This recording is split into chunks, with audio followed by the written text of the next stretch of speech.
एक गांव में रामू नाम का लड़का रहता था जो अपने माता पिता की दिल से सेवा करता और उनकी आज्ञा का पालन करता था।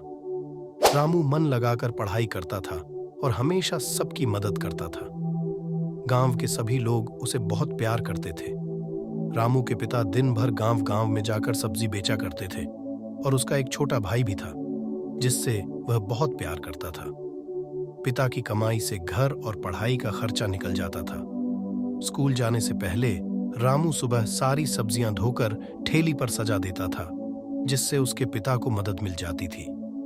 एक दिन इसके पिताजी गांव में सब्जी बेच रहे थे, तभी अचानक बारिश आ गई और उसके पिता बारिश में भीग गए और बीमार पड़ गए।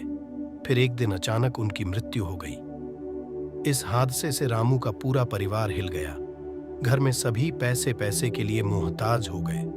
उसके बाद रामू की मां की तबीयत भी खराब रहने लगी। रामू समझ नहीं पा रहा था कि कैसे वह अपने परिवार की मदद करे। रामू ठेली तो लगाना चाहता था, लेकिन अभी वह सिर्फ 10 साल का था। इतनी कम उम्र में वह इस काम को नहीं संभाल सकता था। रामू ने अपनी मां से वैद पुराणों के साथ साथ देवताओं के चमत्कार की कहानियां सुनी थीं। उसके मन में विचार आया कि भगवान तो सभी की मदद करते हैं, उसकी भी जरूर करेंगे। ये सोचकर एक दिन वह उनके घर के पास के ही मंदिर में पहुंच गया। उसने वहां जाकर हाथ जोड़ा और बोला, भगवान, मैं छोटा बालक हूं, मुझे पूजा करना नहीं आता, लेकिन तुमसे विनती करता हूं कि मुझे रास्ता दिखाओ। इस तरह रामू स्कूल जाने के क्रम में नियम से रोज मंदिर जाता और भगवान से विनती करता। इस तरह करते करते उसे कई साल गुजर गए। इस दौरान न तो भगवान ने दर्शन दिए और न ही परेशानी दूर हुई। कभी कभी रामू निराश हो जाता कि उसे पूजा करना नहीं आता, इसलिए भगवान दर्शन नहीं दे रहे, वरना वह तो सबकी मदद करते हैं। फिर भी उसने मंदिर जाना और पूजा करना नहीं छोड़ा।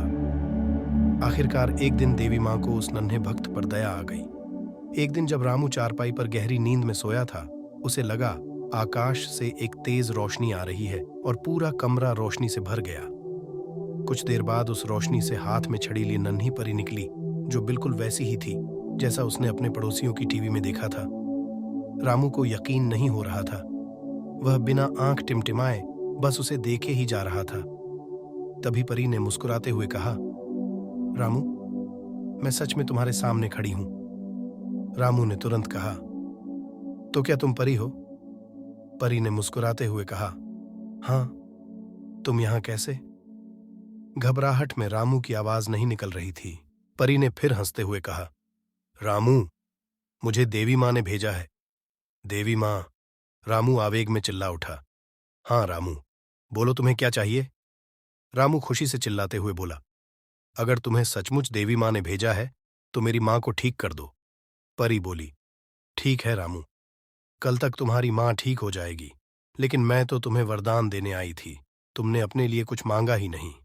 रामू बोला, मेरी मां ठीक होगी तो पूरे परिवार की देखभाल कर लेगी। बच्चों पर पहला अधिकार मां का होता है, इसलिए मैंने मां के लिए मांगा। परी खुश होकर बोली, रामू, तुम बहुत अच्छे हो, तुम मुझसे एक और वरदान मांग सकते हो। इस पर रामू बोला, परी, मुझे ऐसा वरदान दो कि मैं बड़ा होकर अच्छे रास्ते पर चल सकूं। परी ने खुश होते हुए रामू को एक अंगूठी दी और बोली, इसे पहनकर जो मांगोगे वो मुराद पूरी होगी, लेकिन जिस दिन गलत काम के लिए इस अंगूठी का इस्तेमाल करोगे तो इसकी शक्ति खत्म हो जाएगी। एक बात और, इस अंगूठी का जिक्र किसी से न करना, वरना गायब हो जाएंगी। ऐसा कहकर परी वहां से चली गई। सुबह उठकर जब रामू ने देखा तो अंगूठी उसकी उंगली में मौजूद थी।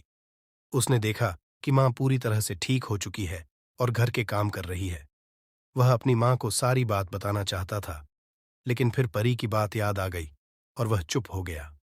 मेहनत के बल पर अब उसका परिवार सुख से रहने लगा। इस कहानी से हमें यह सीख मिलती है कि इंसान को लालच कभी नहीं करना चाहिए। कर्म पर विश्वास करने वाले लोगों के लिए कुछ भी असंभव नहीं होता।